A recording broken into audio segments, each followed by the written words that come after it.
قال النبي صلى الله تعالى عليه وسلم كل أمتي يدخلون الجنة إلا من أبى قيل ومن يأبى يا رسول الله قال من أطاعني دخل الجنة ومن عصاني فقد أبى أو كما قال عليه الصلاة والسلام وقال عليه الصلاة والسلام عليكم بسنتي وسنة الخلفاء الراشدين المهديين أو كما قال عليه الصلاة والسلام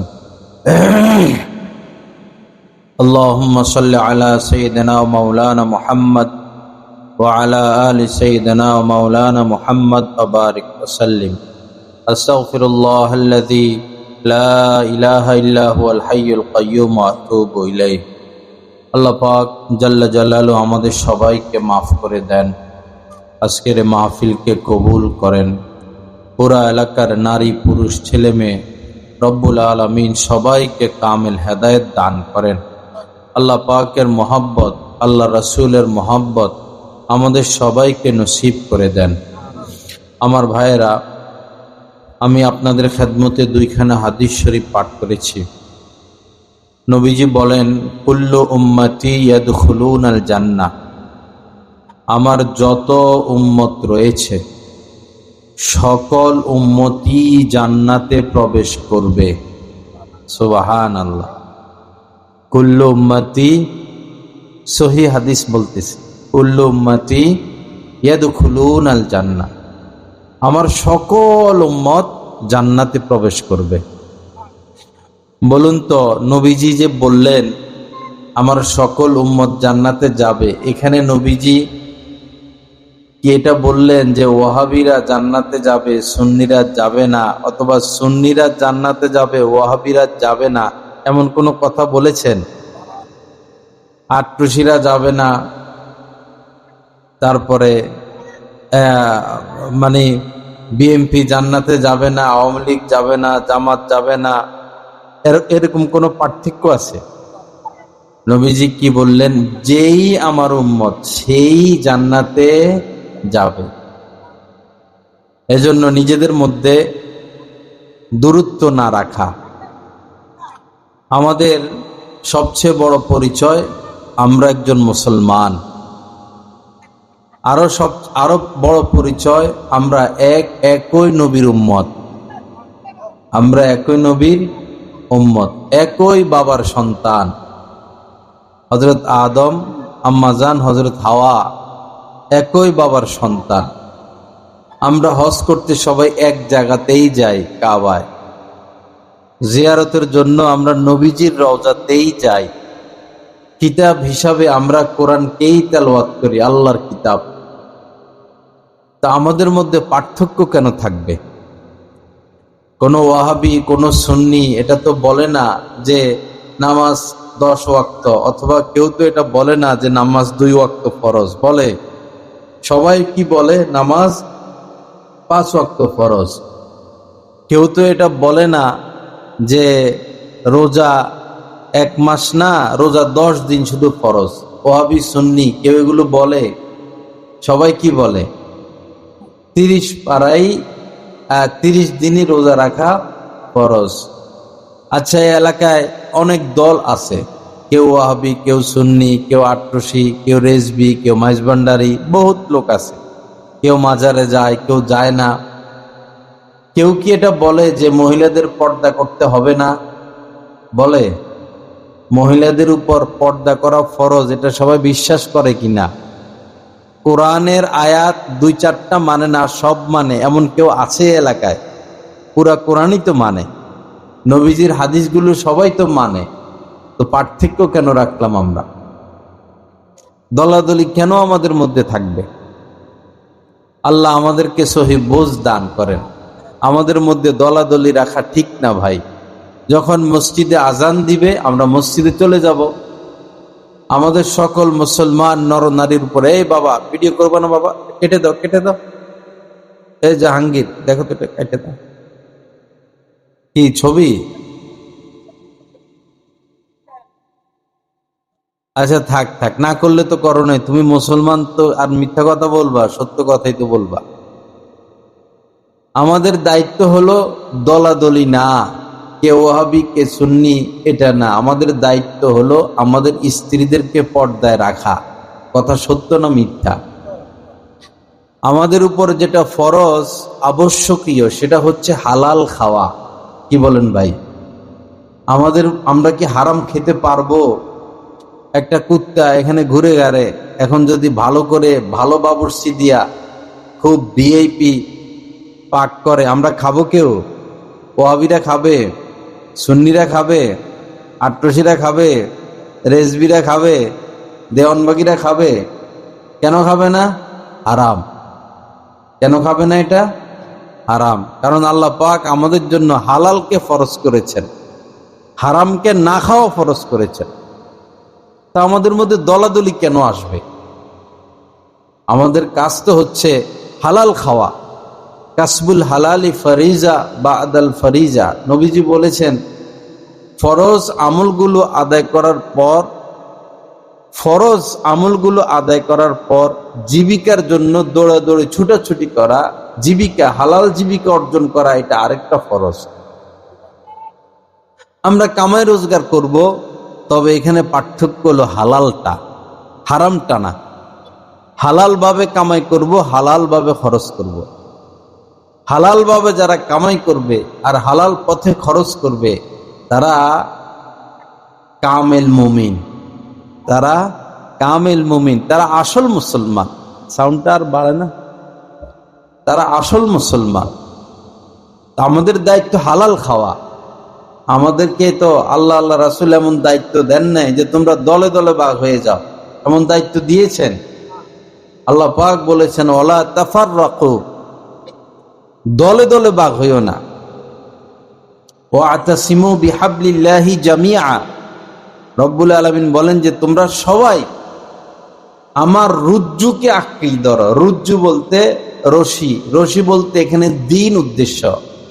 আল্লাহ পাক পবিত্র কোরআনের মধ্যে বলেন যে আমার দ্বীনকে তোমরা আঁকড়ে ধরো, খুব মজবুতির সাথে ধরো। ওয়ালা তাফাররাকু, দলে দলে দলে দলে ভাগ হইও না। এখন আমরা হালাল খাবারের ক্ষেত্রে আমাদের খবর নাই, স্ত্রীকে মেয়েকে পর্দায় রাখার ক্ষেত্রে আমাদের খবর নাই, 5 ওয়াক্ত নামাজ ফরজ সেই খবর আমাদের নাই, রমজান মাসে রোজা রাখা ফরজ সেই খবর আমাদের নাই। আছি কি নিয়া? আল্লাহ যেটা নিষেধ করছেন দলাদলি করো না, আমরা আছি সেটা নিয়া, আমরা আছি সেটা নিয়া। আল্লাহ আমাদেরকে হেফাজত করেন, আল্লাহ সহি বোঝ দান করেন। বনি ইসরায়েলরা তারা 40 বছর পর্যন্ত তিহ পর্বতের মধ্যে বন্দী ছিল। তিহ পর্বত আল্লাহর হুকুম অমান্য করার পর আল্লাহ অসন্তুষ্ট হয়েছেন। পরে 40 বছর তাদের উপর আযাব ছিল। এই 40 বছর তিহ একটা পর্বত, মরুভূমির মতো, এই মরুভূমিতে থেকে তারা বের হতে পারে নাই। সকালবেলা হাঁটা শুরু করছে, সন্ধ্যার সময় দেখে আগের জায়গায়, সন্ধ্যা হাঁটা শুরু করছে, সকালবেলা দেখে আগের জায়গায়। আল্লাহর গজব চলতেছিল। তো এই অবস্থায় আল্লাহ পাক তাদেরকে মান্না ও সালোয়া দিয়েছিলেন। এক ধরনের পাখি আসতো, তো তারা ওই পাখি সহজে ধরতে পারতেন, ওই পাখি খাইতো। আর আরেকটা হলো পাতার উপরে, ঘাসের উপরে এই কুয়াশা যেভাবে পড়ে এভাবে মধুর মতো মিঠা, দুধের মতো সাদা এক প্রকার খাদ্য আল্লাহ পাঠাইতেন, সেটা খাইতো। তো 40 বছর এইভাবে। পরে তারা বলতেছেন যে আমরা এগুলো আর কত খাবো, আমরা মাটিতে যেগুলো উৎপন্ন হয় পেঁয়াজ, ডাল, শাক, সবজি এগুলা খাবো। তখন আল্লাহ পাক বলছেন ঠিক আছে, ওই যে একটা শহর, এই শহরে প্রবেশ করো, তাহলে সেটা পাবা। তবে শর্ত হইল যখন শহরে প্রবেশ করবা মাথা নিচের দিকে দিয়ে প্রবেশ করবা, মাথা নত করে প্রবেশ করবা, আর বলবা যে আল্লাহ মাফ করে দেন, আল্লাহ মাফ করে দেন। তো এরা কি করলো? আল্লাহর কথা মানলো না। এরা কি করলো? মাথাকে উঁচা করে ঢুকছে। বলছেন কি মাথাকে নিচু করে ঢুকতে, আর এরা ঢুকছে কি এমনে উঁচা করে। আর বলছে যে গম দাও, চাইল দাও, পেঁয়াজ দাও, রসুন দাও, সবজি দাও, এটা বলতে বলতে ঢুকছে। আল্লাহ পাক বলছিলেন কি, আল্লাহ ক্ষমা করে দেন, আল্লাহ ক্ষমা করে দেন, এটা বলে বলে ঢুকতে বলছিলেন। এই যে আল্লাহর কথা অমান্য করছেন, আবার তাদের উপর গজব চলে আসছে। 70,000-এর উপরে মুসলমান মারা গেছেন ওই গজবে, আল্লাহর কথা অমান্য করার কারণে। আল্লাহ বলেছেন দলে দলে বাঘ হইও না, নামাজ পড়ো, রোজা রাখো, হজ করো, যাকাত দাও, স্ত্রীকে পর্দায় রাখো, সত্য কথা বলো, মা বাবার খেদমত করো, হালাল খাও, হারাম থেকে বেঁচে থাকো, গীবত করো না, কুদৃষ্টি করো না, মানুষকে কষ্ট দিও না। আমরা এগুলো না করে আল্লাহ যেটা নিষেধ করছেন, দলে দলে বাঘ হইও না, আমরা আছি সেটার পিছনে। ঠিক না বেটি? বাংলাদেশে 100 দলের উপরে আছে, 100 দলের উপর আছে বাংলাদেশে। আল্লাহ হেফাজত করেন। আল্লাহর কথা অমান্য করলে বাবা গজব চলে আসতে পারে। সমুদ্রের তীরে কিছু বনি ইসরায়েল বসবাস করত। তো তারা মাছ শিকার করত, এটাই তাদের পেশা। তো শনিবার দিন মাছ ধরা নিষেধ ছিল। শনিবার দিন আমাদের যেমন শুক্রবার, তাদের জন্য শনিবার দিন ছিল যে এই দিন তোমরা ইবাদত করবা। তা আল্লাহ তাদেরকে পরীক্ষা করার জন্য কি করলেন, শনিবার দিন মাছ ভেসে ভেসে শুধু আসতে থাকে, মাছ আর মাছ, মাছ আর মাছ। এরা লোভ সামলাতে পারলো না। এরা কি করলো, মাছকে বিভিন্ন কৌশলে আটকিয়ে রাখলো। যেমন নদী দিয়ে একটা লাইন করলো, পানির দূরে একটা গর্ত করলো, তো মাছগুলো গিয়ে ওই গর্তে পড়ে থাকতো। শনিবারে ধরতো না, ধরতো রবিবারে, অথবা যে কোনো কৌশলে মাছ আটকি রাখতো, ধরতো রবিবারে। যখন এটা কেউ খায় ফেললে, যখন তাদের মধ্যে নেককার লোক ছিলেন অনেক, ওই নেককার লোকরা বললেন যে দেখো, বারে বারে আমরা আল্লাহর হুকুম অমান্য করার কারণে আমাদের উপর গজব আসতো, এখন যে শনিবারে ইবাদতের দিন তোমরা ইবাদত না করে এভাবে মাছ ধরো, তো আবার তো আমাদের উপর গজব আসবে। তো ওই লোকেরা উত্তর দিল, আমরা শনিবারে ধরি না, আমরা কিবারে ধরি, রবিবারে।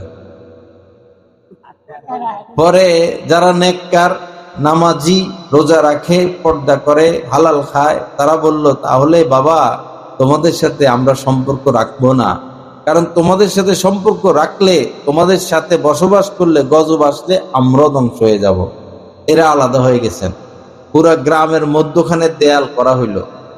যারা মাছ ধরে তারা এক পাশে, যারা মাছ ধরে না তারা আরেক পাশে, চলতেছে। তো হঠাৎ একদিন সকাল হলো, 8টা 9টা 10টা বাজতেছে। যারা মাছ ধরতো তাদের ওই সাইড থেকে কোনো আওয়াজ আসে না, শব্দ নাই। পরে এরা আবার জানালা রাখছে, জানালা খুলে দেখলো যে ওই পাশে সবাই বানর হয়ে গেছে। কি হয়ে গেছে? বানর হয়ে গেছে। আল্লাহর হুকুম অমান্য করছে। আমার ভাইয়েরা, আল্লাহর হুকুম অমান্য করা ঠিক না। বিপদ থেকে মুক্ত থাকতে পারবো না। আল্লাহর হুকুমগুলো আমরা পালন করি, দলাদলি ছেড়ে দিই। 2 মুসলমান 3 দিনে বেশি কথা বন্ধ রাখতে পারবে না, পরে গুনাহে কবিরা হবে। 3 দিন সামান্য দলাদলির কারণে আমরা মাসকে মাস, বছরকে বছর কথা বলি না, বা কথা বললেও নামকে ওয়াস্তে এবং দিলের মধ্যে একজন আরেকজনের সাথে দুশ্মনী পোষণ করি। এক মুসলমান আরেক মুসলমানের সাথে দুশ্মনী রাখি। দুশ্মনী তো মুসলমান মুসলমানের সাথে দুশ্মনী রাখবে না, মুসলমান তো দুশ্মনী রাখবে কাফিরদের সাথে। আশিদ্দাউ আলাল কুফার রুহামাউ বাইনাহুম। কোরআনে পাকের মধ্যে আল্লাহ পাক সাহাবাদের মহান চরিত্র এভাবে বর্ণনা করতেছেন যে আমার নবীর সাহাবারা আশিদ্দাউ আলাল কুফার, কাফেরদের ক্ষেত্রে কঠোর, রুহামাউ বাইনাহুম, পরস্পর তারা একজন আরেকজনের জন্য আন্তরিক, একজন আরেকজনের জন্য কি আমদর্দি, আন্তরিক, কল্যাণকামী। কিন্তু আজ কি হলো, আমরা কাফেরদের সাথে আমরা কঠোর না, বরং কাফেরদের দেশে দলে দলে সন্তান পাঠাই, আর আমরা নিজেরা নিজেদের সাথে কি কঠোর। থানায় যদি 100টা মামলা হয়, 90টাই মিথ্যা মামলা, আরো বেশি। একজন মানুষ যদি মার্ডার হয়, খুন হয়তো একজনে করছে বা 5 জনে মিলে করছে, কিন্তু মার্ডার একজন হলে মামলা দেয় অন্তত 100 মানুষের নামে, 200 মানুষের নামে। এগুলো মুসলমানদের কাজ না। একজন মুসলমান কখনো মিথ্যা কথা বলতে পারে না। নবীজিকে এক সাহাবী বললেন, ইয়া রাসূল আল্লাহ, মুমিন কি চুরি করতে পারে? নবীজি বললেন, হয়তো কখনো চুরি তার দ্বারা হয়েও যেতে পারে। সাহাবী বললেন, ইয়া রাসূল আল্লাহ, মুমিন কি কখনো জিনা করতে পারে? নবীজি বললেন, কখনো কখনো জিনা হয়েও যেতে পারে, কারো দ্বারা হতে পারে, যারা অসতর্ক বা পাপের দিকে ঝুঁকা, কারো দ্বারা। সাহাবী বললেন, মুমিন কি মিথ্যা কথা বলতে পারে? নবীজি বললেন, একজন মুমিন কখনো মিথ্যা বলতে পারে না। বর্তমানে মিথ্যা, সকাল হয় মিথ্যা দিয়া, সন্ধ্যা হয় মিথ্যা দিয়া। কত মিথ্যা কথা আমরা বলি, মিথ্যাকে মিথ্যা মনে করি না। সত্য কথা বলে মালটা বিক্রি করলে হয়তো 5 টাকা লাভ, আর মিথ্যা কথা বললে হয়তো সে 10 টাকা লাভ করতে পারবে। এই 5টা টাকার লোভে একজন মুসলমান মিথ্যা কথা বলে বসে। আল্লাহ হেফাজত করে, আল্লাহ সহি বুঝ দান করেন, আমাদেরকে সত্যবাদী হওয়ার তৌফিক দান করেন। একজন মুসলমান তো এমন হবে, সে জীবন দিয়ে দিবে, কিন্তু মিথ্যা সে বলবে না, মিথ্যা সে বলতে পারে না। আমাদের সমাজে সত্যবাদী বেশি না মিথ্যাবাদী বেশি? মিথ্যাবাদী বেশি। হাদিস শরীফের মধ্যে এসেছে, ইয়াবিউ দীনাহু বিআরাযিম মিনাদ দুনিয়া, শেষ জামানায় তুচ্ছ বিষয়ের জন্য, এই 8-10 টাকা 15-20 টাকার জন্য মানুষ নিজের দিনকে বিক্রি করে দিবে। আল্লাহ হেফাজত করেন, সহি বুঝ দান করেন, মানুষের মতো মানুষ হওয়ার তৌফিক দান করেন। তো শুরুতে আমি হাদিস পড়েছিলাম যে নবীজি বলেন, কুল্লু উম্মতি ইয়াদখুলুনাল জান্নাহ, আমার সব উম্মত জান্নাতে যাবে। বলেন আলহামদুলিল্লাহ। কত বড় কথা! এখানে নবীজি ভাগ করেন নাই, আওয়ামী লীগ যাবে না, বিএনপি যাবে না, ওয়াহাবি যাবে না, সুন্নি যাবে না, আটরশি যাবে না, মাইজভান্ডারি যাবে না, কোনো ভাগ করেন নাই। কিন্তু নবীজি একটা ইঙ্গিত দিয়েছেন, কি? ইল্লা মান আবা, যারা আবা তারা কিন্তু জান্নাতে যেতে পারবে না। আবা যারা। এখন সাহাবায়ে কেরাম যারা ছিলেন তারা বললেন, ইয়া রাসূলুল্লাহ, আবা বলতে কারা? আমরা তো বুঝলাম না। ক্বালা ওমান ইয়াবা ইয়া রাসূলুল্লাহ, হে আল্লাহর রাসূল, আবা বলতে আপনি কাদেরকে বোঝাচ্ছেন? আমরা তো বুঝলাম না। তখন নবীজি বললেন, মান আতাআনি দাখালাল জান্নাহ, যারা আমার অনুসরণ করবে, অনুকরণ করবে, তারা সোজা জান্নাতে চলে যাবে। অমান আসানি, আর যারা আমার নাফরমানি করবে, আমি দেখালাম এক রাস্তা, চলে আরেক রাস্তায়। অমান আসানি ফাকাদ আবা, তারাই হচ্ছে আবা, তারা জান্নাতে যেতে পারবে না। কথা কি বুঝছেননি আমার? এটা একটা ক্লাসের মতো। ওয়াজ মাহফিল কি ক্লাস, বছরে একবার হয়। নবীজি কি বললেন? প্রথমে বললেন যে সবাই জান্নাতে যাবে, পরে বললেন আবারা ব্যতীত আবা। সাহাবায়ে কেরাম যখন জানতে চাইলেন আবা কারা, নবীজি বললেন, আমার আনুগত্য যারা করবে তারা সোজা জান্নাতে যাবে, আর যারা আমার নাফরমানি করবে তারাই হচ্ছে আবা, অর্থাৎ তারা জান্নাতে যেতে পারবে না। এখন আমরা নবীর আনুগত্য করব নাকি আবা হব? আমরা নবীর আনুগত্য করব নাকি অবাধ্য হব? আনুগত্য করব। আনুগত্য করলে আমরা জান্নাতে যাব, আর নাফরমানি করলে আমরা জাহান্নামে যাব, আমরা আবা হব। এখন আনুগত্য করতে রাজি নাকি নাফরমানি করতে রাজি? আনুগত্য করতে রাজি। এখন আনুগত্য কিভাবে করব? আনুগত্য হলো নবীজি যেই কাজ যেভাবে করেছেন আমরা সেই কাজ সেভাবে করব, এটা সুন্নত। নবীজির সুন্নত মোতাবেক চলবো। আনুগত্য কিভাবে করব? নবীজির সুন্নত মোতাবেক চলবো। 24 ঘন্টা আমাদের যে করণীয়, এই করণীয়গুলো নবীজি এই 23 বছরের জিন্দিগিতে সাহাবায়ে কেরামকে শিখিয়ে দিয়েছেন। সাহাবায়ে কেরাম সে অনুযায়ী আমল করতেন, আর এগুলো হাদিসের কিতাবে লেখা হয়, এগুলো আমাদের পর্যন্ত আসছে। এখন আমরা নবীজির সুন্নত মোতাবেক চলবো। যেমন ধরুন, আমরা হাসি দেই, হাসি আসে কিনা? হাসি আসলে কি পড়তে হয়? আলহামদুলিল্লাহ। যখন হাসি আসে তখন পড়তে হয় আলহামদুলিল্লাহ। এই আমল কি আছে আমাদের মধ্যে? খুব কম। আবার হাই আসে, হাই হাই আসলে কি করতে হয়? হাতকে কি করতে হয়? বাম হাতকে মুখে রাখতে হয়, বাম হাতের পিঠ। হাই আসলে বাম হাতের পিঠ কোথায় রাখতে হয়? মুখে। কারণ ওই সময় বিশ্রী দেখা যায়, এরকম করে বড় করে হা করে, ছোট বাচ্চারা দেখলে ভয় পাইবে। ছোট 3-4টা ছোট বাচ্চা আসতেছে, আপনার হাই আসছে, আপনি হাত উঠান নাই, আপনাকে তারা চেনে না। এখন এত বড় মুখকে এত বড় ফাঁক করছেন, বাচ্চাগুলোর ডরে দিবে দৌড়, যে আমাদেরকে মনে কামড়াইয়া খাবে। অনেক সময় বাসের জানালা দিয়ে মানুষ হাই তোলে, দেখলে বিশ্রীও দেখা যায়, আবার ভয়ও লাগে, এত বড় হা করছে।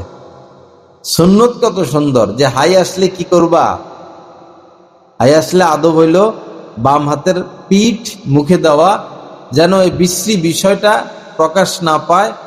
আর দোয়া পড়া, পরে দোয়া পড়া কি, লা হাওলা ওয়ালা কুওয়াতা ইল্লা বিল্লাহ। এই সুন্নতটা আমল করবো তো ইনশাআল্লাহ। আজকে কিছু সুন্নত নিয়ে আলোচনা করব। সুন্নত, রাস্তায় যখন আমরা হাঁটি, হাঁটতে তো হয়, নারীও হাঁটে, পুরুষও হাঁটে, ছেলেও হাঁটে, মেয়েও হাঁটে। রাস্তায় হাঁটার সময় কোন পাশ দিয়ে হাঁটতে হয়? ডান পাশ। এটা তো জানি, কিন্তু মানি? হ্যাঁ, মানি তো না। না মানলে তো নবীর নাফরমানি হবে, তাহলে আমরা আবাদের অন্তর্ভুক্ত হব। আপনি যে দল করেন না কেন, আপনাকে নবীজির সুন্নত মোতাবেক চলতে হবে। যার মধ্যে সুন্নত যত বেশি, সে ততটা হকের উপরে। যে সুন্নত থেকে যত দূরে, সে হক থেকে তত দূরে। সুন্নত মোতাবেক চলতে হবে। রাস্তা দিয়ে হাঁটার সময় ডাইনে নাকি বামে? ডাইনে। আজকে আমরা শুনে রাখি, দূর পর্যন্ত মাইকের আওয়াজ যাচ্ছে, আপনারা শুনে রাখুন, এবং আজকে থেকেই আমল শুরু করি, হাঁটার সময় রাস্তার ডান পাশ থেকে। এরপরে হাঁটার সময় আরো কিছু সুন্নত রয়েছে। নজর কি মানুষের গাছে কি আম ধরে রয়েছে, না কাঁঠাল, না মানুষের বাড়ির দিকে, না গাড়ির দিকে? কোন দিকে নজর থাকবে? মাটির দিকে। মাটির দিকে তো নজর থাকে। যখন মহিলা মানুষ একটা আসে, মেয়ে একটা আসে, তখন নজর কোন দিকে যায়? হাসা কথা কর না, ওই মহিলার দিকে যায়। এটা জায়েজ নাকি হারাম? হারাম। পুরুষ ভিন নারীদেরকে দেখা হারাম, আবার নারীরা ভিন পুরুষকে দেখা হারাম। দল করে কি করবেন ভাই? আপনি ওহাবি হইয়া কি করবেন? সুন্নি হইয়া কি করবেন? রেজবি হইয়া কি করবেন? আপনার উপর তো নজরকে হেফাজত করা ফরজ। টেলিভিশনে আপনি সারাদিন ভিন নারী দেখেন, ফেসবুকে মোবাইলে খারাপ ছবি দেখেন, রাস্তাঘাটে কোনো মহিলা ছাড়েন না, সবার দিকে তাকিয়ে থাকেন। আবার বলতেছেন আমি ওহাবি, আমি সুন্নি, আমি আটরশি, আমি রেজবি। এই পরিচয় দিয়ে জান্নাতে যাওয়া যাবে না। জান্নাতে যেতে হলে আমল করতে হবে। জান্নাতে যেতে হলে কি করতে হবে? ইন্নাল্লাযীনা আমানু ওয়া আমিলুস সলিহাত কানাত লাহুম জান্নাতুল ফিরদাউসি নুজুলা। রব্বুল আলামিন বলেন, জান্নাতে যাওয়ার জন্য 2 শর্ত। ইন্নাল্লাযীনা আমানু, যারা ঈমান এনেছে। আমরা তো ঈমান আনলামই, পরে কি? ওয়া আমিলুস সলিহাত, নেক কাজ করেছে, আমল করেছে। ইন্নাল্লাযীনা আমানু ওয়া আমিলুস সলিহাত, কানাত লাহুম জান্নাতুল ফিরদাউসিল নুজুলা, তাদের জন্য হচ্ছে জান্নাত। এখন জান্নাতে যাইতে হইলে দলের উপরে ভর করে জান্নাতে যাব নাকি আমলের উপরে? আমলের উপরে। এজন্য আসুন আমল করি, স্ত্রীকে পর্দায় রাখি, মেয়েদেরকে পর্দায় রাখি, হালাল খাই। কি খাই? হালাল খাই। হারাম খাবেন আর আপনি বলবেন যে আমি সাইয়েদ, আমি নবীর বংশের লোক, আমি সাইয়েদ। আপনি বলবেন যে আমি চৌধুরী, আপনি বলবেন যে আমি পিসাব, আপনি বলবেন যে আমি তিন চিল্লার সাথী। আপনি খাচ্ছেন হারাম, বলতেছেন আমি হাজি সাহেব। আপনি খাচ্ছেন হারাম, আপনি বলতেছেন আমি মসজিদের ইমাম খতিব হাফেজ সাহেব। আপনি খাচ্ছেন হারাম, আপনি পরিচয় দিচ্ছেন আমি ওহাবি সুন্নি আট্রসি মাইজমানরাজি শিয়া, হাজার হাজার কথা, কিন্তু খাইতেছেন হারাম। আল্লাহর কসম আপনাকে জাহান্নামে যেতে হবে, জান্নাতে যেতে পারবেন না তওবা করা ব্যতীত। কারণ নবীজি বলেছেন লা ইয়াদখুলুল জান্নাতা লাহমুন নাবাতা মিনাস সুহতি, যে ব্যক্তি হারাম খায়, যার দেহ বৃদ্ধি পায় হারাম খেয়ে খেয়ে, যার শরীরে রক্ত মাংস তৈরি হয় হারামের দ্বারা, সে জান্নাতে প্রবেশ করবে না। এখন জান্নাতে যেতে হলে দলের পরিচয়, দলের উপরে ভর করে নাকি আমলের উপরে ভর করে? আমলের উপরে ভর করে। আমি কোনো দল করি না ভাই, আমি নিরপেক্ষ মানুষ, আমার রাজনৈতিক কোনো পরিচয় নাই। আর বাংলাদেশে যত দল ওহাবি সুন্নি আট্রসিম এগুলা কিছুই আমি করি না। আমি একজন সাধারণ মুসলমান, আমি একজন মুসলমান। ওয়া আনা আউয়ালুল মুসলিমিন, নবীজি বলেছেন আমি প্রথম মুসলমান। আমিও পরিচয় দিচ্ছি আমি একজন মুসলমান। যিনি মুসলমান, নবীজি আল্লাহ পাক পবিত্র কোরআনে বলেছেন যে ওয়ালা তামুতুন্না ইল্লা ওয়া আনতুম মুসলিমুন, যে মুসলমান না হয়ে কেউ মৃত্যুবরণ করো না। কারণ মুসলমান না হয়ে যদি কেউ মৃত্যুবরণ করে সে তো জান্নাতে যেতে পারবে না। যেতে হবে কোথায়? আগুনে। এজন্য আল্লাহ পাক বলেছেন মুসলমান না হয়ে কেউ মৃত্যুবরণ করো না। তো আমাদেরকে মৃত্যুর আগে আগে কি হতে হবে? মুসলমান। কি হতে হবে? মুসলমান। মুসলমান কাকে বলে?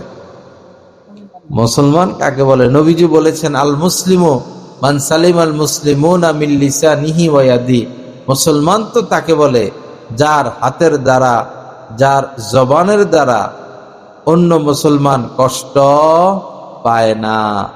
যার দ্বারা, যে ব্যক্তির দ্বারা, যে মুসলমানের দ্বারা অন্য মুসলমান কষ্ট পায় না, সেই হচ্ছে প্রকৃত অর্থে মুসলমান। এখন কি বলেন, আমরা কি এমন হতে পারলাম যে আমার দ্বারা কেউ কষ্ট পায় না? হতে পারলাম এরকম? পারলাম না তো। স্ত্রী কষ্ট পায়, মা কষ্ট পায়, বাবা কষ্ট পায়, ভাই কষ্ট পায়, প্রতিবেশী কষ্ট পায়, দেশবাসী কষ্ট পায়, পশু পাখি কষ্ট পায়, গাছপালা কষ্ট পায়। আমি মুসলমান হলাম কিভাবে? আসুন মুসলমান হই, দলাদলি বাদ দেই, কি হই? মুসলমান হই। হযরত ওমর রাদিয়াল্লাহু তাআলা আনহু দুধ পান করছেন,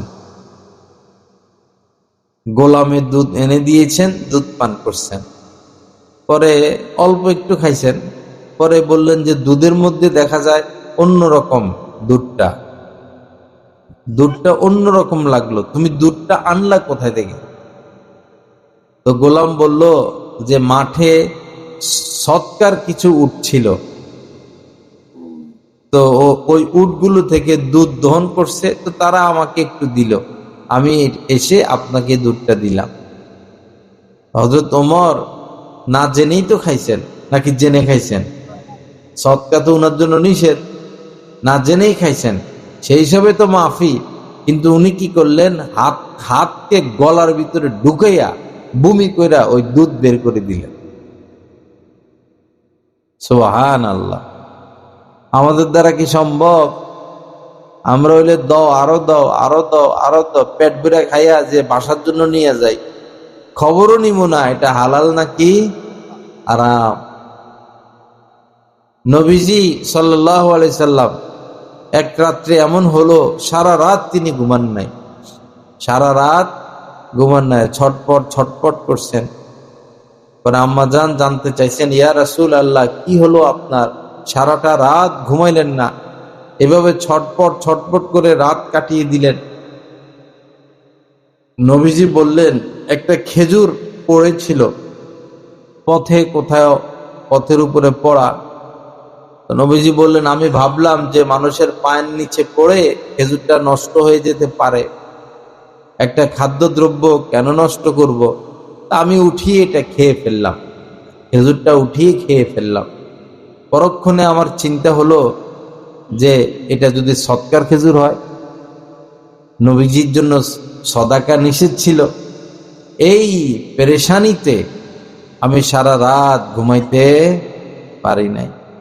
আহা, আজ আমরা মুসলমান, দলের পরিচয় দেই, অথচ ব্যাংকের থেকে সিসি উঠাই, এনজিওদের থেকে সুদ উঠাই।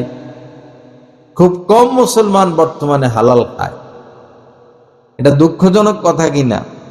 আমাদের বৈরবে 95% ব্যবসায়ীরা সুদের সাথে লিপ্ত। আপনাদের এলাকায় কিরকম? 80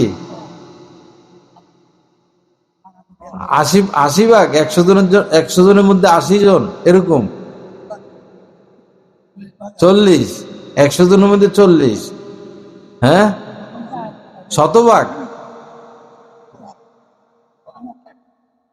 আপনি কন মুরব্বী, কন কত ভাগ? দাঁড়িয়েওয়ালা মুরব্বী কন, 100 জনের মধ্যে কতজন এই এলাকায় সুদ খায়? 50। ব্যাংকের সাথে সবাই সিসি।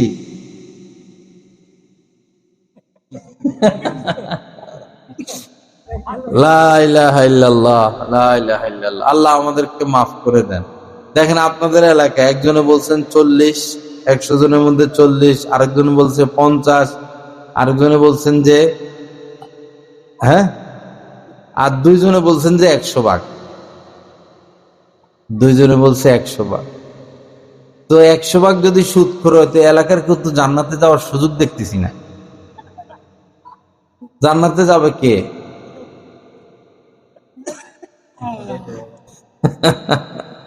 আল্লাহ মাফ করে দেন।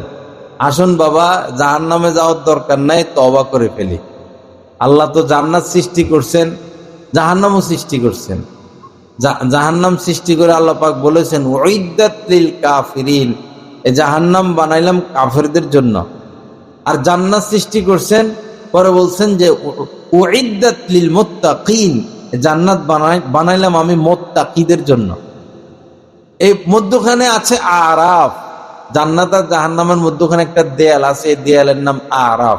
কিছু লোক এই দেওয়ালের উপরে থাকবে, এরা জান্নাতও যেতে পারবে না, জাহান্নামও যেতে পারবে না, আরাফের উপরে থাকবে। এখন আপনারা কি কোন জায়গায়, আরাফের উপর থাকতে চাইতেছেন না জাহান্নামে যেতে চাইতেছেন? হ্যাঁ, যদি জান্নাতে যেতে হয় তাহলে সুদ ছাড়তে হবে। জান্নাতে যেতে হলে সুদ ছাড়তে হবে, কোনো উপায় নাই, কোনো উপায় নেই। ওই সময় মদিনার মানুষ মদ পান করত। নবীজির জামানায় শুরু মদ স্বাভাবিক ছিল তাদের জন্য, বেশিরভাগ মানুষই মদ পান করত। তো যেটা মানুষের জন্য ছাড়া কঠিন হবে, সেটা সরাসরি হারাম এই হুকুম আসতো না, ধীরে ধীরে ধীরে ধীরে আসতো। তো মদের ব্যাপারে, মদ হারাম হওয়ার ব্যাপারে 3টা আয়াত নাজিল হয়েছে। প্রথমে এক আয়াত, পরে আরেক আয়াত। প্রথম আয়াত নাজিল হওয়ার পরে সাহাবাদের মোটামুটি খবর হয়ে গেছে, যে মুসলমানদের খবর হয়ে গেছে যে মদ মনে হারাম হয়েই যাবে। দ্বিতীয় আয়াত নাজিল হওয়ার পরে বুঝেই গেছেন যে যে কোনো মুহূর্তে মদ হারামের ব্যাপারে কি আয়াত নাজিল হবে। তৃতীয় আয়াত যখন নাজিল হলো যে রিজিসুম মিন আমালিশ শায়তান, রিজিসুম, এই মদ জুয়া এটা হারাম, এটা শয়তানের কাজ, ফাজতানিবুহু, এই মদ জুয়া ছেড়ে দাও। যখন এই আয়াত নাজিল হলো, তখন আয়াত নাজিল হওয়ার পরে আর কোন সাহাবী জীবনে কোনোদিন, কোন মুসলমান জীবনে কোনোদিন মদ পান করেন নাই। কেমন ছিলেন তারা? এমনও আসছে কিতাবে, কোন সাহাবী এই গ্লাসে মদ ঢেলে মুখে দিছেন, জিব্বা টিব্বা বিচ্ছে। এই সময়ে পান না করে ফেলে দেওয়া কঠিন কিনা? জিব্বাটা ভিজলে তো মজা লাগা শুরু হয়, এখন তো এটা ফালা যায় না।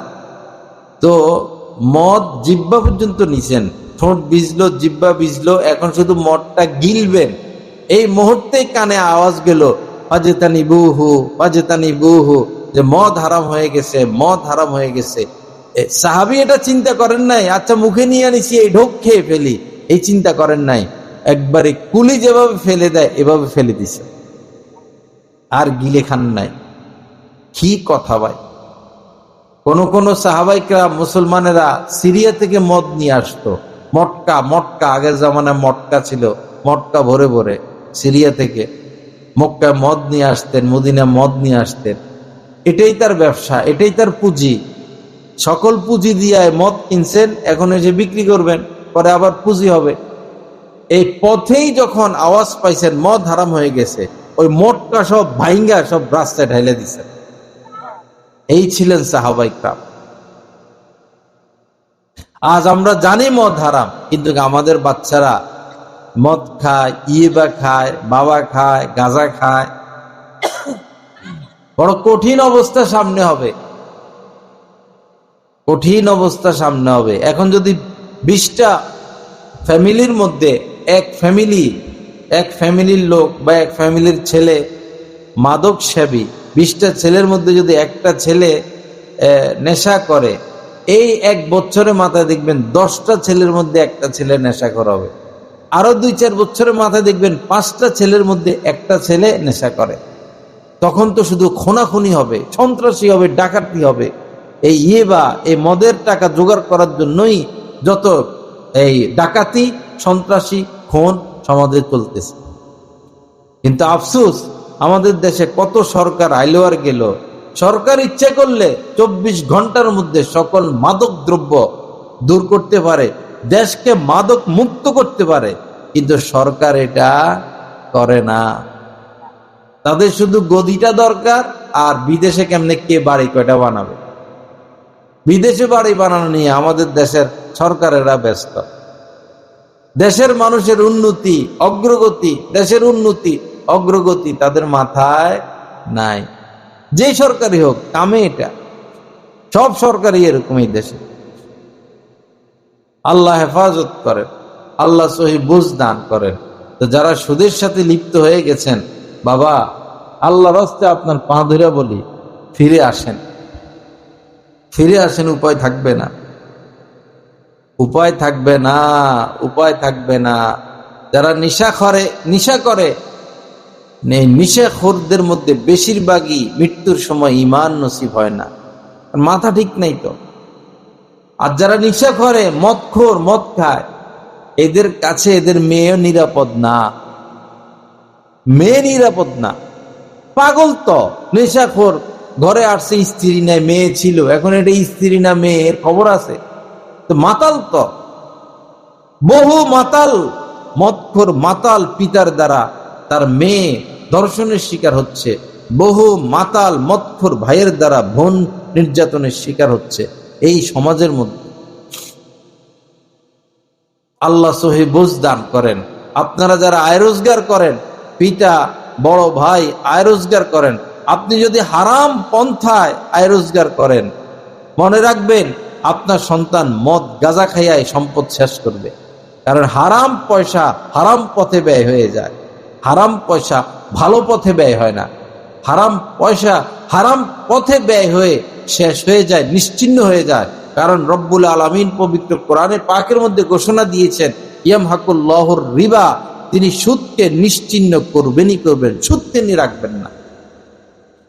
আল্লাহ আমাদেরকে ফিরে আসার তৌফিক দান করেন। আল্লাহ পাক আমাদেরকে সমস্ত নেশা জাতীয় দ্রব্য বর্জনের তৌফিক দান করেন। যারা ধূমপান করেন, ধূমপান সরাসরি হারাম এটা উলামায়ে কেরাম বলেন না, কিন্তু বর্তমানে তো ধূমপানের ক্ষতিটা সামনে চলে এসেছে, ক্যান্সার হয়ে যায়, শ্বাসনালী, ফুসফুস ক্যান্সার হয়ে যায়। তো যে জিনিসের দ্বারা এতটা ক্ষতি যে মানুষ মৃত্যুর দিকে চলে যায়, সে জিনিসকে আর মাকরুহে তাহরিমি বলা যায় না, সেটাকে হারামি বলতে হয়। আসুন এই ধূমপান থেকে বেঁচে থাকি, ধূমপান থেকে বেঁচে থাকি। ধূমপান করলে, বিড়ি সিগারেট খাইলে পেটও ভরে না, মিঠাও লাগে না, টকও লাগে না, শান্তিও লাগে না, এই একটা নেশা আর কি। আমরা হাওয়া খাই, হাওয়া। গোল্ডি ব্যাগটা কত এখন? হ্যাঁ, 15 টাকা। আমরা যখন ছোট ছিলাম ওই সময় গোল্ড লিফ ছিল 2 টাকা, এখন 15। এই 15 টাকা দিয়া গোল্ড লিফ একটা খাইয়া কি খাইতেছে? হাওয়া খাইতেছে। কি খাইতেছে? হাওয়া। আপনাদের এলাকায় কুকুরকে যদি গোল্ড লিফ বেনসন, তাজা গোল্ড লিফ বেনসন আইনা দেয়, কুকুরে খাবে? মুরগে খাবে? বেড়ালে খাবে? শিয়ালে খাবে? ইঁদুর চিকে খাবে? তা আপনি আর আশরাফুল মাখলুকাত হইছেন কেন? আপনি তো আশরাফুল মাখলুকাত, সৃষ্টির সেরা জীব আমরা। তা আমরা সৃষ্টির সেরা জীব কিভাবে হইলাম? কুকুর যেটা খায় খায় না, আমরা সেটা খাই। কেমন কথা এটা? আমাদের বাসার পাশে এক লোক থাকতো ভৈরবে, আমি বাসা কয়েকবারে পাল্টাইছি। এক বাসার পাশে এক লোক থাকতো, সারা রাত শুধু কাশ। সারা রাত কি দেয়? বুড়া মানুষ কাশ। ওই যে বিড়ি খায়, এই কাশের ফাঁকি দিয়া হের জ্বালায় ঘুমাইতে পারতাম না। কাশের ফাঁকি দিয়েও টান মারে, কাশের ফাঁক দিয়েও কি করে? এত কাশ, ধূমপান করতে করতে কোনো ওষুধ কাজ করে না, এরপরও কাশের ফাঁকি দিয়ে কি মারে? টান মারে। যারা এই ধূমপান করে শেষ জীবনে তাদের চিকিৎসা হয় না, মরার আগে ধূমপান লইয়েই মরে, মুখের মধ্যে বিড়ির গন্ধ লইয়েই মরে। এবার খাও, কবরে যাই, এবার খাও, এবার বিড়ি খাও, হুক্কা খাও, ধূমপান করো। আল্লাহ হেফাজত করেন। যুবকরা খাও না তো নাকি?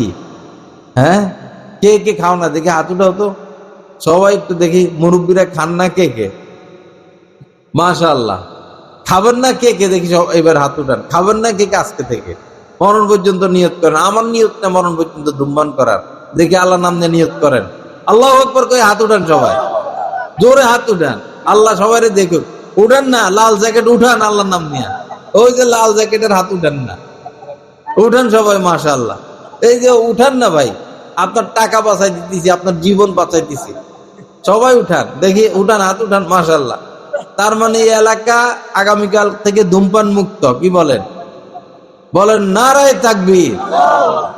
যে আমরা ধূমপান মুক্ত এলাকা। হ্যাঁ, ইনশাআল্লাহ। আল্লাহ সবাইকে কবুল করেন। ভাই নিজের নিজের প্রতি একটু দয়া করেন। যারা ধূমপান করেন নিজের প্রতি দয়া করেন। এই কিছুদিন পরে আর ওষুধ কার্যকর হবে না। শ্বাসনালী শেষ হয়ে যায়, ক্ষত হয়ে যায়, ফুসফুস ক্ষত হয়ে যায়, কিডনি ক্ষত হয়ে যায়, লক্ষ টাকা দিয়ে চিকিৎসা করা যায় না। রক্ত শেষ হয়ে যায়, টাকা শেষ হয়ে যায়, শরীরের থেকে দুর্গন্ধ, মুখের থেকে দুর্গন্ধ। স্ত্রী বেচারি আজীবন কষ্ট করে, মহিলাদের মাথা ব্যথা উঠে যায় এই ধূমপানের গন্ধ শুনলে। স্বামী খায়, কি করব? কষ্ট করে জীবন কাটায়। যে বাবা ধূমপান করে তার পোলাপান ওই বাবার পকেটের থেকে চুরি করে নিয়ে নিয়ে খায়। বাচ্চারা ধূমপান শিখে কেমনে জানেন? প্রথমে কি করে, ওই যে বড়রা খাইয়া পালাই দেয় না, পুটকি অল্প একটু থাকে, তো পোলাপান আর কিনবে, টাকা পাবে কই? ওই পুটকি এটা জোগাড় করে, করে পুটকি এটার মধ্যে ধরাইয়া 1-2 টান দেয় আর কি। পরে এখান থেকে শিখে। এরপরে দেখে যে আব্বা বাথরুমে গেছেন, না ঘুমাইতেছেন, না গোসল করতে গেছেন, আস্তে আস্তে আস্তে তোর যেভাবে চুরি করে আস্তে আস্তে যাইয়া, বেশি নেয় না, কয়টা নেয়? একটা নেয়। প্যাকেট আছে বাপের পকেটে, একটা নেয়। এটা নিয়ে লুকিয়ে লুকিয়ে খায়। খাইয়া আবার কি করে, কলা গাছের বরক চাবায়, আরো কি কি আছে এগুলা চাবাইলে পরে মুখের থেকে আর কি আসে না, গন্ধ আসে না, ভালো মতো কুলি টুলি কইরা পরে ঘরে আসে। তো যত চুরি করে খাক আর যত কলা গাছের পাতা চাবাক, এটা কি একদিন একদিন প্রকাশ হয় কি না হয়? আল্লাহ আমাদেরকে হেফাজত করেন। আপনারা বড় ভাইয়েরা, আপনারা বাবারা, আল্লাহর রাস্তায় ধূমপান ছেড়ে দেন। সমাজটাকে বাঁচান, পরিবেশটাকে বাঁচান, আপনার সন্তানটাকে বাঁচান। আমাদের ভৈরবে আত্মীয় হবে 2 পরিবার। এক পরিবারের বাড়ি ভৈরব, মেয়ের বাড়ি হলো নরসিংদী। দোনোটা বিএপি ফ্যামিলি, কোটিপতি তারা। ছেলে দিনদার, নেককার, মানে দিনের পথে আছে আর কি। বিয়ের শুধু তারিখটা পড়া বাকি, আর সব ওকে, শুধু তারিখটা দিবে। এই সময়ে ছেলের বাবা, এই তোমরা কথা কই না বাবা, এখানে এই বাচ্চারা কথা বলে আওয়াজের দিকে আসে। ছেলের বাবা উনিও হাজী সাহেব নেককার, উনি জানতে পারলেন যে মেয়ের বাবা ধূমপান করে, মেয়ের বাবা ধূমপান করে, সাথে সাথে না করে দিছে, আমরা এই পরিবারে আত্মীয়তা করব না। কারণ মেয়ে ধূমপান করে না ঠিক আছে, কিন্তু মেয়ের শরীরে তো বাপের রক্ত, মেয়ের শরীরে বাপের রক্ত, আর এই মেয়ের থেকেই তার নাতিপুতি হবে, যদি নাতিপুতির মধ্যে এটার আসর চলে আসে। আল্লাহ আমাদেরকে ধূমপান থেকে মুক্ত থাকার তৌফিক দান করেন।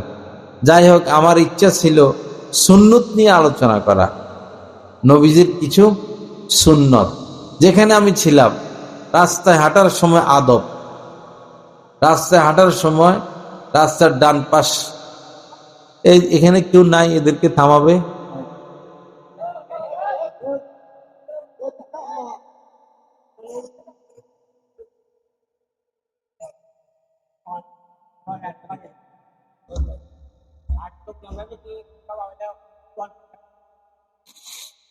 দোকানেই সব, মাহফিলের মধ্যে, মাহফিলের থেকে দোকানে লোক বেশি থাকে।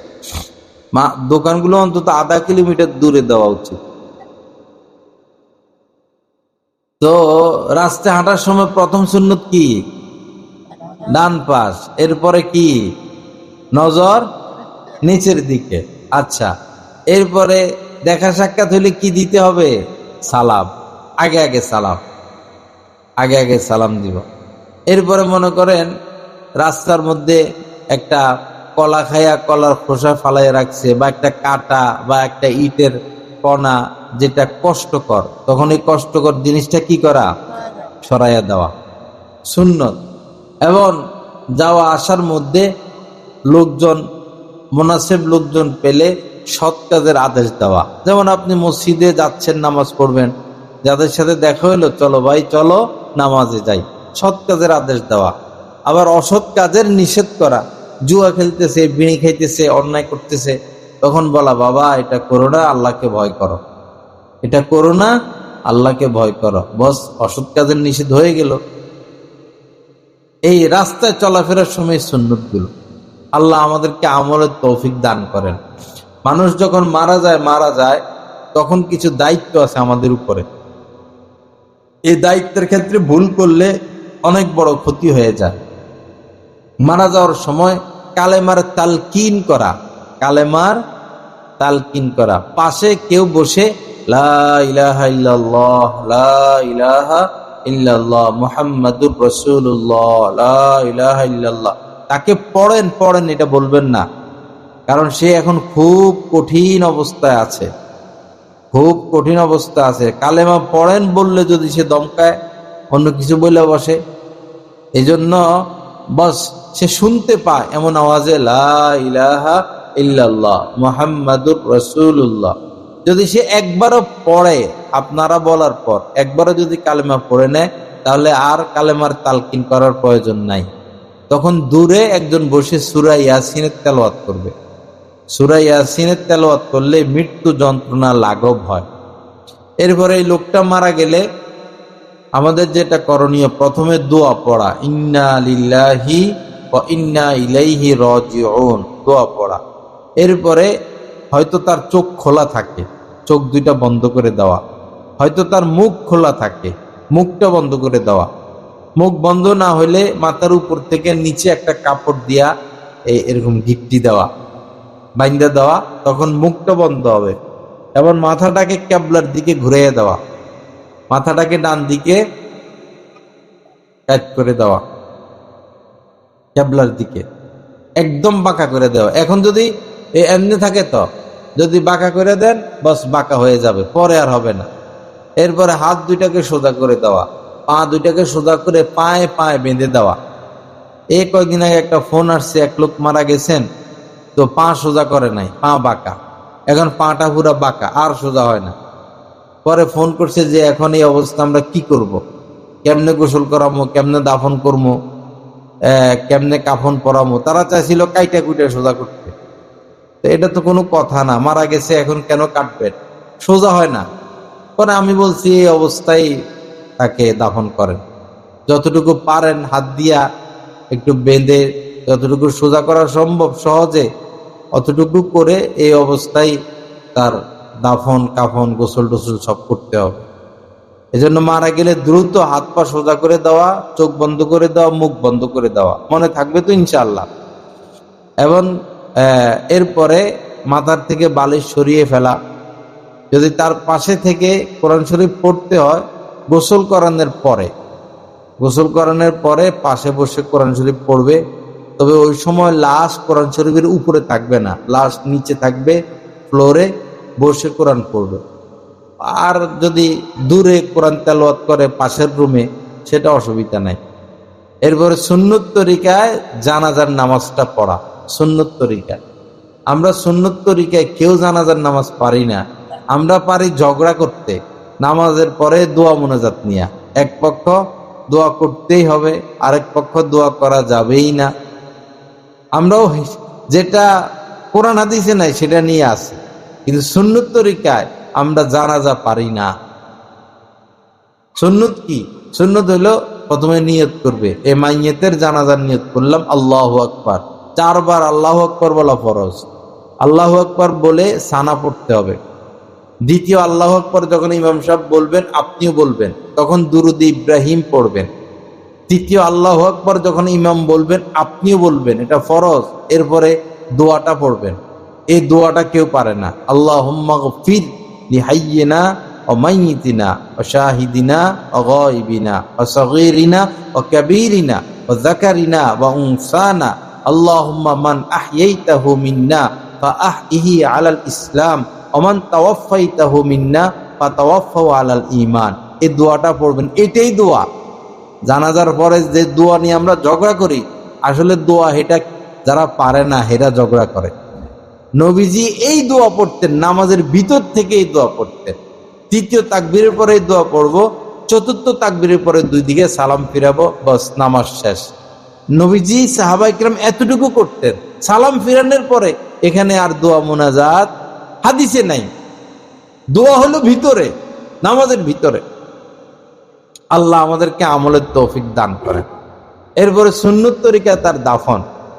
সুন্নত তরিকায় দাফন আমরা ছোটকাল থেকে দেখে আসছি যে খাটে জানাজার পরে খাটিয়া কাঁধে নিয়া 40 কদম হাঁটে, গুনা 10 কদম হাঁটা কাঁধ পরিবর্তন করে, আবার 10 কদম হেঁটে কাঁধ পরিবর্তন করে।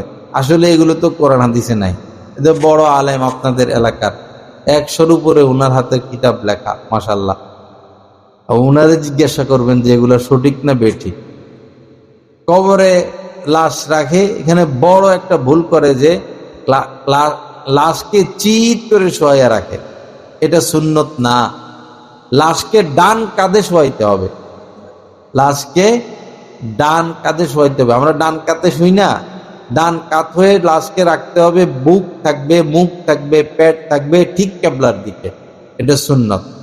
এজন্য কবর খননের পর নিচে আরেকটা ছোট গর্ত করতে হয় লাশের সাইজে। ওই গর্তের মধ্যে ঠিক এই যে আমি মোবাইলটা রাখলাম এভাবে লাশ রাখতে হবে, এভাবে না, এইভাবে ডান কাঁধের উপরে।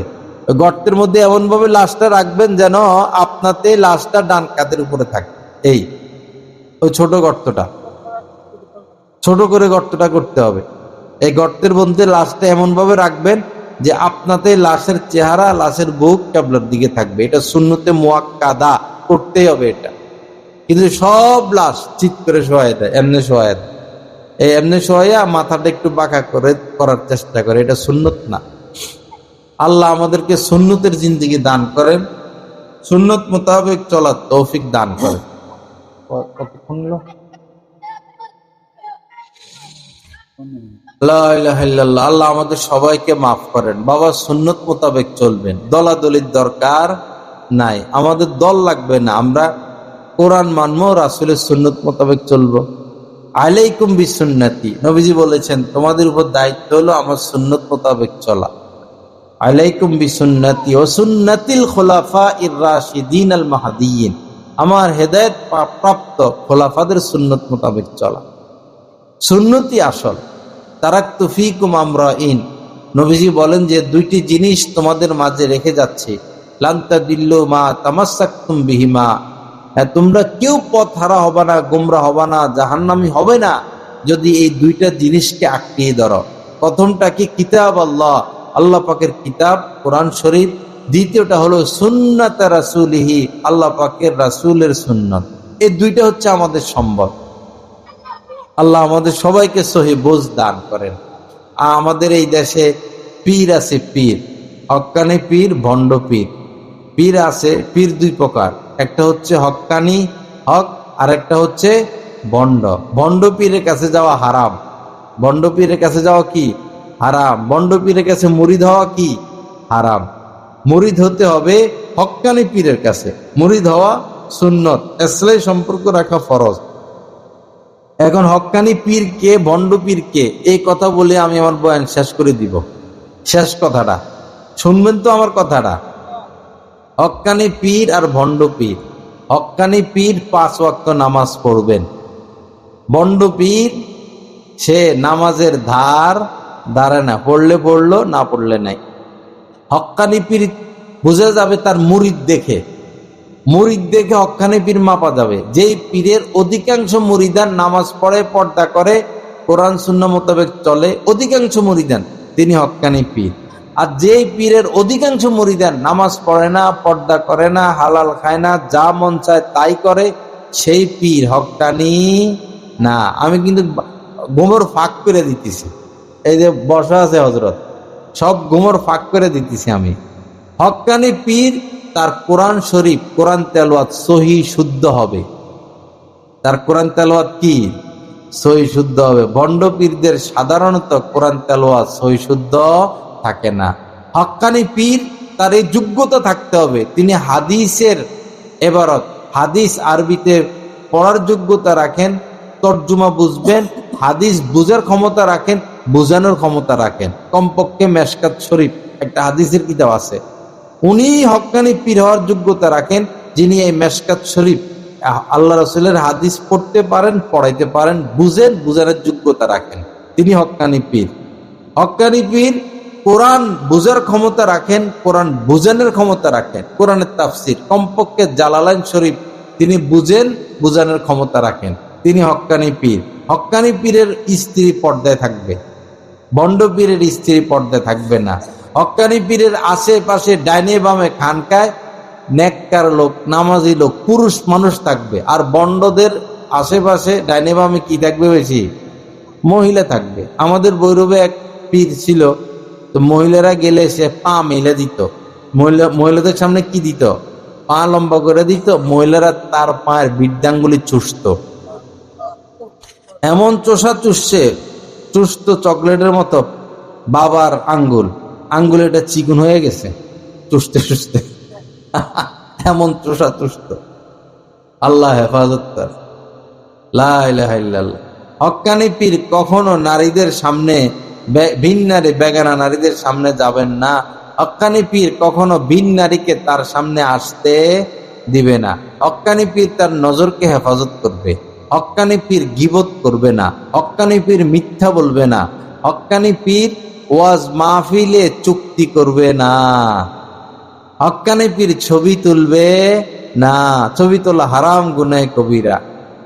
হক্কানি পীর ছবি তুলবে না। হক্কানি পীর যাকাত দিবেন, ভণ্ডরা যাকাত দিবে না। যাকাত খাবে, যাকাত দিবে না। কিছু টের পাইছেন তো হক্কানি পীর আর ভণ্ড পীরের? আপনারা যাচাই বাছাই করবেন, আপনার পীর কোরআন পড়তে পারে কিনা, কোরআন তেলাওয়াত শুদ্ধ কিনা। হক্কানি পীর চিনার জন্য সহজ রাস্তা, ফজরের সময় মসজিদে খুঁজবেন যে পীর সাহেব দেখি ফজরে মসজিদে পাওয়া যায় কিনা। যে পীরকে ফজরের সময় মসজিদে পাওয়া যায় না, সেই পীর হক্কানি, অর্থাৎ তিনি ফজরের নামাজ পড়তে হবে, কারণ নামাজ তো ফরজ। আল্লাহ হেফাজত করেন। যার যে ভণ্ডের পাল্লায় পড়ে তার দুনিয়াও শেষ, আখিরাতও শেষ। দুনিয়াও শেষ, আখিরাতও শেষ। আল্লাহ হেফাজত করে, আল্লাহ সহি বুঝ দান করেন। যা হোক, লম্বা আলোচনা করলাম। তো আমার আশপাশ মাহফিল আছে, আরো এই এলাকায় আশপাশ মাহফিল আছে, সুযোগ হলে যাওয়ার চেষ্টা করবেন। আরেকটা কথা হলো, এই যারা টাচ মোবাইল যাদের কাছে আছে, তো একটা অ্যাপ খোলা হয়েছে, অ্যাপ, ওই অ্যাপটা ডাউনলোড করে নেবেন। ওই অ্যাপের মধ্যে কোরআন শরীফ দেওয়া আছে, তেলাওয়াত করতে পারবেন, আবার তেলাওয়াত শুনতেও পারবেন। ইসলামিক কিতাবপত্র দেওয়া আছে, নামাজের ওয়াক্তগুলো দেওয়া আছে, কোন নামাজ কখন শুরু কখন শেষ, সেহরির টাইম, ইফতারের টাইম। এবং এই অ্যাপের মধ্যে সুন্নত দেওয়া আছে, বিভিন্ন কাজের কি সুন্নত। এই অ্যাপের মধ্যে 3 ভাষার তারিখ দেওয়া আছে, বাংলা, ইংরেজি, আরবি তারিখ। এই অ্যাপের মধ্যে আমার বয়ান